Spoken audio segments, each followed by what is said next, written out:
नमस्कार, ओम नमः शिवाय, हर हर महादेव।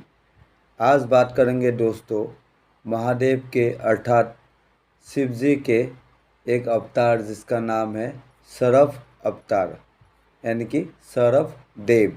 सरफ देव के बारे में आज बात करेंगे। अभी सरफ देव के बारे में आप लोगों में से कितने लोग जानते होंगे, मुझे उस विषय पे थोड़ा डाउट है। जो लोग पहले से सरफ देव के विषय में जानते थे वो लोग मुझे प्लीज़ कमेंट सेक्शन में मैसेज करके बता दीजिएगा।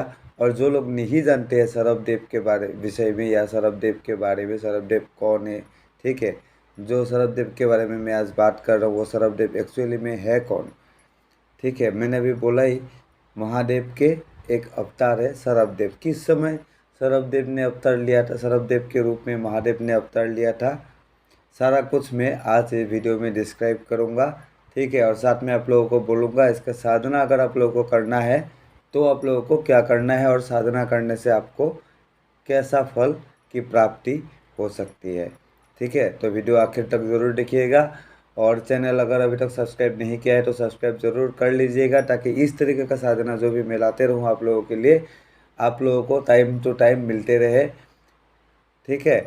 और इसके लिए क्या करना होगा, आप लोगों को जो सब्सक्राइब बटन के बगल में जो नोटिफिकेशन का जो घंटा का बटन है, जो बेल का आइकन है, वहाँ पे क्लिक कर देना है। क्लिक कर देने से क्या होगा, आप लोगों को तुरंत नोटिफिकेशन मिल जाएगा वीडियो मेरा अपलोड करने के साथ साथ। तो आज का जो विषय है, आज का जो टॉपिक है सरफ देव का साधना कौन है सरफ देव, उसको स्टार्ट करता हूँ या आरंभ करता हूँ। सरफ देव एक्चुअली में महादेव शिव जी का एक अवतार है। पुराण में सरफ देव का जो वर्णन किया गया है वो वर्णन कुछ इस तरीके से है, जो उनका रूप का, जो उनका तेज का वर्णन है पुराणों में, वो कुछ इस तरीके से है। मैं आप लोगों को बताता हूँ, आप लोग सुनिए। चंद्र, सूर्य और अग्नि रूप, 3 नेत्र वाले, वज्र के समान नाखून वाले, अत्यंत उग्र एवं चंचल जीभ वाले, जिसके दोनों पंख काली और दुर्गा से युक्त है, हृदय और उदर भाग में प्रलय काल की अग्नि व्याप्त है, दोनों जंघाओं पर व्याधि और मृत्यु बैठे हैं, जिसके उड़ने की गति प्रचंड वायु से वेगशाली है, ऐसा सर्व शत्रुओं का संहारक सरफ स्वरूप सालोप और पक्षीराज का मिलावट है, ठीक है। मतलब सालोप और पक्षीराज ये दोनों मिलके जो अवतार लिया गया है वही सरफ देव का अवतार है। ये सरफ देव का अवतार देखने में एक्चुअली में एक विचित्र पक्षी जैसा है। विचित्र पक्षी है, एक त्रिनेत्रधारी पक्षी है, बोला ही अभी आपको, जो मैंने वर्णन दिया वहाँ पे आपको मिला होगा ये बात सुनने को। और ये अवतार कब धारण किया था महादेव शिव ने, जब हिरण्यकशिपु का वध हुआ था। मतलब जब नरसिंह रूप से विष्णु ने नरसिंह अवतार से अवतार ने, श्री विष्णु का नरसिंह अवतार ने जब हिरण्यकशिपु का वध किया था, राक्षस हिरण्यकशिपु का, तब वध के बाद, ठीक है, जो नरसिंह देव है वो नरसिंह देव बहुत उग्र हो गए थे। उसका गुस्सा जो है वो शांत नहीं हो रहा था, उसमें थोड़ा अहम भाव का विस्तार हो गया था, ठीक है। इसलिए उनका जो गुस्सा है उनका ये शांत नहीं हो रहा था। तो सारे देव देवता जब स्तुति करके हार गए थे तब उन्होंने क्या किया था, महादेव के सामने प्रार्थना किया था या अर्जी लगाया था कि नरसिंह देव को संभाल ले। और तब महादेव ने क्या किया था, ये विचित्र पक्षी रूप में अवतार लिया था, जिनको हम लोग सरफ देव बोल रहे हैं अभी, ठीक है। ये अवतार ने क्या किया था, नरसिंह देव का दोनों बाजुओं में अपने पंजे से पकड़ के प्रचंड वेग से उड़ते हुए सारे ब्रह्मांड का 7 चक्कर लगा आए थे। और 7 चक्कर मानो अब मिनटों में 7 चक्कर लगा लिए थे उनको, नरसिंह देव को अपने पंजों में पकड़ के।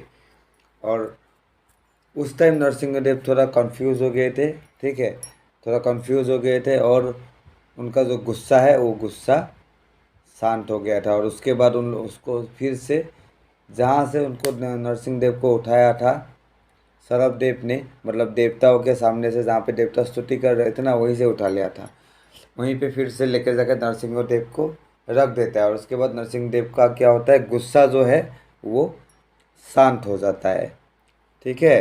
तो गुस्से को एक प्रकार से नरसिंह देव का जो गुस्सा है उस गुस्से को शांत कराने के लिए ये अवतार धारण किया था महादेव ने। अगर नरसिंहदेव का गुस्सा शांत नहीं होता तो क्या होता, सारे सृष्टि में प्रलय आ जाता, पृथ्वी एक बार फिर से मतलब क्या है, प्रलय के कगार में चली जाती। जो उस टाइम में प्रलय का टाइम नहीं हो रहा था, लेकिन प्रलय तक पहुंचा देता अगर नरसिंहदेव का गुस्सा जो है वो शांत नहीं हुआ होता तो।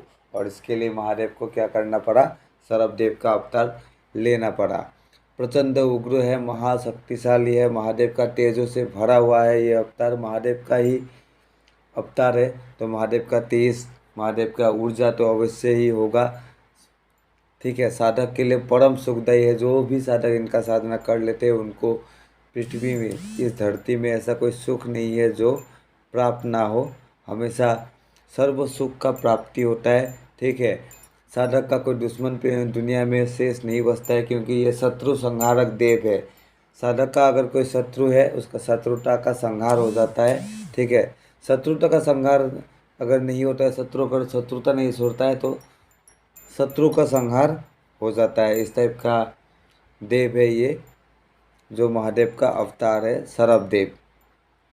इनके जो साधना है ये करने के बाद आप चुटकी बजा के किसी भी भूत प्रेत जिन जिन्नात दैत्य वेताल को आप किसी के भी शरीर से निकाल सकते हो। आप दरबार लगा सकते हो, आप कहीं पे पूछा लगा सकते हो, आप सब कुछ कर सकते हो।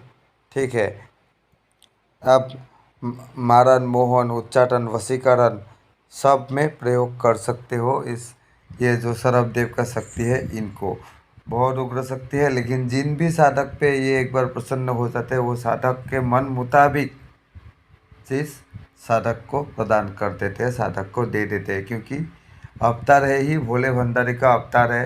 ठीक है, बाहर से उग्र है, सख्त है, बहुत प्रलयंकारी है, विध्वंसी है, लेकिन अंदर से कोमल है, भोले की तरह ही है।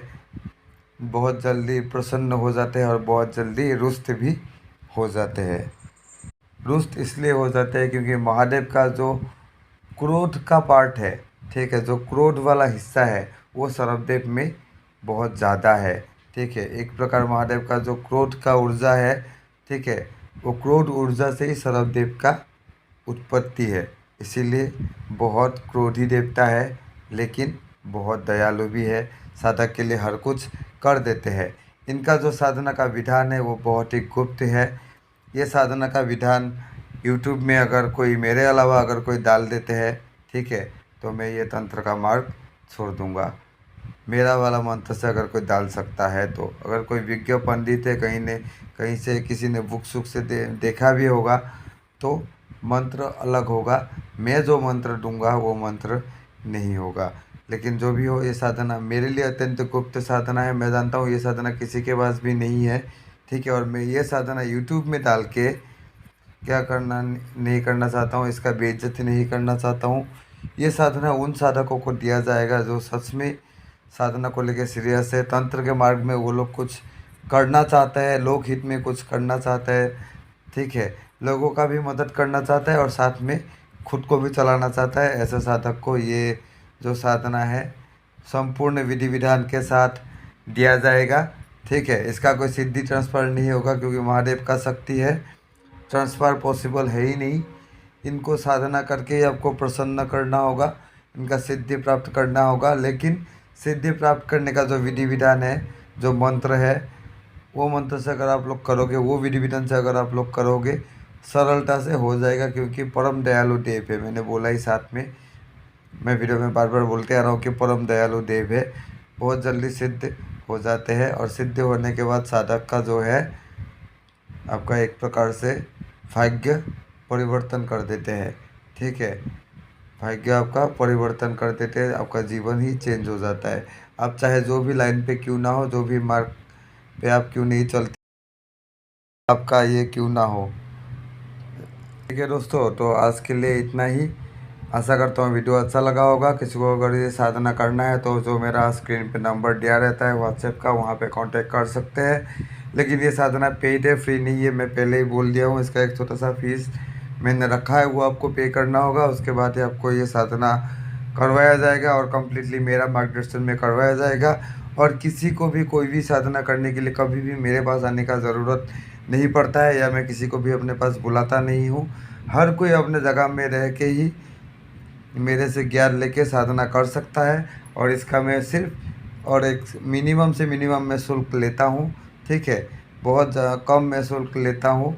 जैसे कि यूट्यूब में मैं कहीं किसी का भी नाम नहीं लूँगा, यहाँ पे मैं कहीं कहीं देखता हूँ या मैं कहीं कहीं सुनता हूँ 50,000 1 लाख इतना करके मांगा जाता है, लेकिन मैं ऐसा नहीं लेता हूँ। जो भी साधना सिखाने का प्रोसेस होता है उसमें, हाँ, सिद्धि ट्रांसफ़र का बात अलग होता है।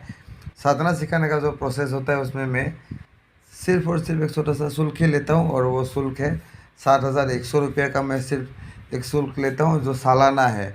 1 साल में आपको सिर्फ एक बार ही पे करना है, और उसके बाद आप 1 साल के लिए जितना मर्जी आप साधना कर सकते हो, जितना मर्जी आप मंत्रों को खुद के लिए जागरण कर सकते हो।